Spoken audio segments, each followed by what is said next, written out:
नमस्कार, स्वागत है आपका ओमान न्यूज़ हिंदी में एक बार फिर से। भारत के डीजीसीए ने एक सर्कुलर जारी करते हुए बताया है कि नॉर्मल इंटरनेशनल फ्लाइट्स के ऊपर जो प्रतिबंध 30 सितंबर को खत्म हो रहा था, 30 सितंबर के बाद फ्लाइटें ऑपरेट हो सकती थी, इस प्रतिबंध को एक महीने के लिए डीजीसीए ने बढ़ा दिया है। अब ये प्रतिबंध 31 अक्टूबर तक बढ़ गया है, यानी कि नॉर्मल इंटरनेशनल फ्लाइट्स अभी नहीं चलेंगी, लेकिन जिन 28 देशों के साथ फ्लाइटें अभी तक ऑपरेट होती आई हैं, एयर बबल एग्रीमेंट के तहत उनके साथ फ्लाइटें अभी भी ऑपरेट होंगी। इस फैसले का सबसे बुरा असर प्रवासी वर्करों पे पड़ा है। जो वर्कर ओमान जाने के लिए या फिर विदेश में जाने के लिए वेट कर रहे थे और वो इंतजार कर रहे थे कि इन रूट्स पे कब जो प्राइवेट एयरलाइंस हैं अपनी सेवाएं देना स्टार्ट करेंगी, क्योंकि प्राइवेट एयरलाइंस जब आती हैं तो किराए में जो कमी देखी जाती है, जो किराया पहले 15,000 20,000 तक का मिल जाता था ओमान जाने के लिए, आज उसकी कीमत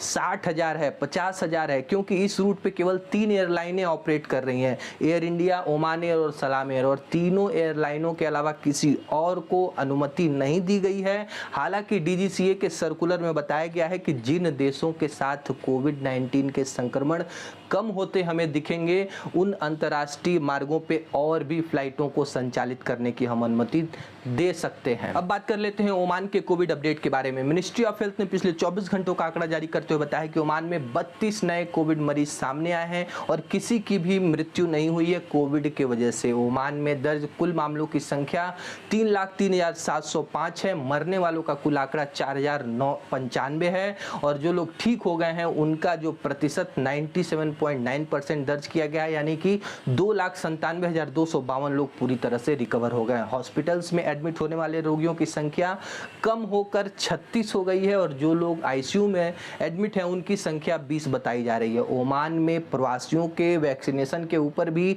गवर्नमेंट और रॉयल ओमान पुलिस मिलकर के शिविर के बारे में चर्चा कर रही है, कैसे प्रवासियों को सेकेंड डोज लगाया जाए। तमाम तरह की व्यवस्थाएं की जा रही हैं, लोगों को धीरे धीरे प्रतिबंधों में छूट मिल रहा है। फाइजर एंड बायोटेक कंपनी ने मंगलवार को अमेरिका स्वास्थ्य नियामक से 5 से 11 वर्ष के आयु के बच्चों में कोविड-19 के वैक्सीन को अधिग्रहित करने की अनुमति मांगी है, लाइसेंस मांगा है और इसके लिए एप्लीकेशन दे दिया गया है, क्योंकि सितंबर के महीने में 5 से 11 वर्ष के आयु के बच्चों में कोविड का संक्रमण का जो केस है वो काफी बढ़ गया है। इसको देखते हुए कंपनी ने आवेदन किया है कि हमको जल्द से जल्द लाइसेंस दे दिए। ओमान ने अपने निवेश के क्षेत्र में एक और मील का पत्थर स्थापित कर दिया है। लीवा में जो गैब्रो के प्रोजेक्ट की जो शुरुआत है वो हो जा रही है। अक्टूबर के महीने में ये प्रोजेक्ट स्टार्ट हो जाएगा। खनिज विकास मंत्रालय ने घोषणा की है कि 24 लाख टन के उत्पादन की क्षमता इस प्रोजेक्ट के पास है, इस प्लांट के पास है।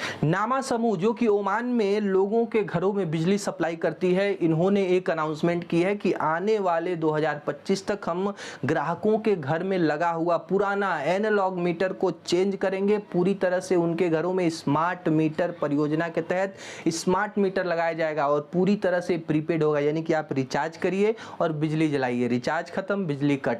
इस तरह से आपके घर में जो बिजली के बिल में जो त्रुटि आती थी वो नहीं आएगी। जितना आप इस्तेमाल करेंगे उतने का ही आपको बिल भरना पड़ेगा। ओमान की अर्थव्यवस्था को और सुदृढ़ बनाने के लिए और ज्यादा से ज्यादा कैसे रोजगार लोगों को मुहैया कराया जाए, इसके बारे में मंत्रालय हमेशा कार्यरत रहता है, नई नई स्कीम को लागू करता है। और इसी के दरमियान एक और स्कीम आई है कि जो भी विदेशी निवेशक ओमान में लंबे समय तक निवेश करना चाहते हैं उनको 5 से 10 साल तक का जो वीजा है, जो रेजिडेंस कार्ड है वो लागू किया जाएगा, उनको दिया जाएगा। और ये कार्यक्रम उन्हीं निवेशकों के लिए लागू होगा जो लंबे समय तक पर्यटन उद्योग, शिक्षा, स्वास्थ्य, सूचना प्रौद्योगिकी, खनन, रसद सेवाओं और हरित क्रांति जैसी व्यवस्थाओं से जो लोग जुड़े होंगे, इस चीजों में जिन्होंने इन्वेस्ट किया होगा उन्हीं को इस लंबे समय के वीजे का लाभ मिल पाएगा। रॉयल ओमान पुलिस ने एक अपडेट जारी करते हुए बताया कि नारकोटिक्स डिपार्टमेंट ने 2 लोगों को ड्रग्स तस्करी के आरोप में गिरफ्तार किया है।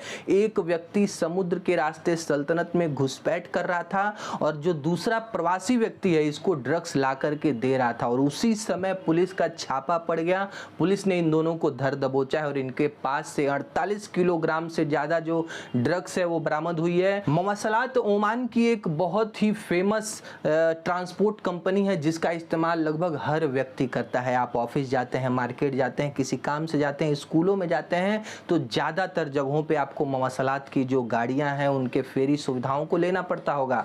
ऐसे में जो पब्लिक है उसने डिमांड किया है कि यदि हम एक दिन में 4 बार 3 बार 2 बार बस का इस्तेमाल करते हैं तो हम बार बार टिकट खरीदने के लिए लाइन क्यों लगाएं। मवासलात को चाहिए कि सीजन का जो टिकट है एक बार में 1 महीना 2 महीने तक का जो टिकट का जो एक पैकेज अनाउंस करना चाहिए, ताकि व्यक्ति एक बार में ही ये खरीद सके और उसको बार बार टिकट खरीदने की झंझट से मुक्ति मिले।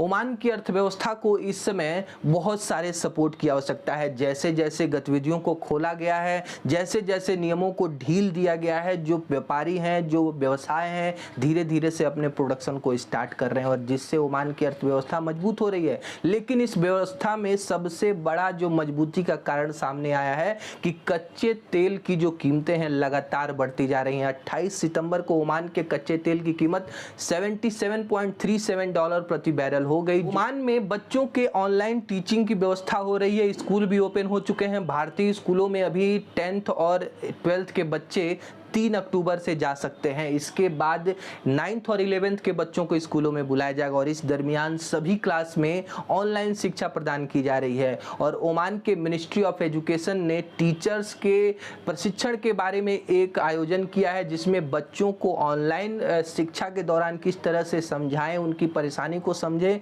जो चीज़ें उनको नहीं समझ में आ रही हैं उसके बारे में आप कैसे ऑनलाइन तरीके से और एक्सप्लेन कर सकते हैं, नए नए टूल्स का इस्तेमाल कर सकते हैं, इसके बारे में एक प्रशिक्षण कार्यशाला का आयोजन हुआ ओमान में।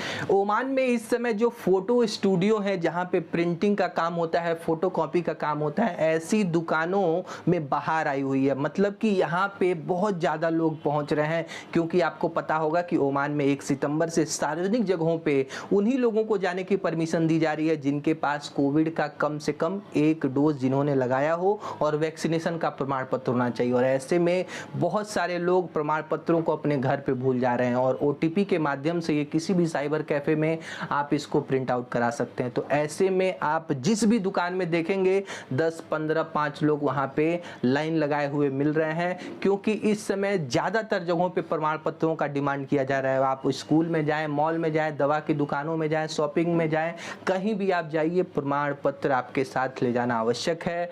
भारत के केंद्रीय स्वास्थ्य मंत्रालय ने पिछले 24 घंटों का आंकड़ा जारी करते हुए बताया है कि 18,870 नए कोविड मरीज भारत में सामने आए हैं। 378 लोगों की दुखद मृत्यु हुई है। भारत में एक्टिव केस इस समय 2,82,520 हैं और जिन लोगों को पूरी तरह से वैक्सीनेशन दे दिया गया है उनकी संख्या 87 करोड़ 66 लाख हो गई है। पिछले 24 घंटे के अंदर 54 लाख लोगों को वैक्सीन वितरित किया गया। फ्रेंड्स, आज के लिए बस इतना ही। वीडियो कैसा लगा लाइक करके जरूर बताएं और चैनल पे नए हैं तो प्लीज सब्सक्राइब कीजिए, ताकि ओमान से जुड़ी हर अपडेट आप तक सबसे पहले पहुंचे। मिलते हैं अगले वीडियो में, तब तक अपना और अपनों का ख्याल रखिए। नमस्कार।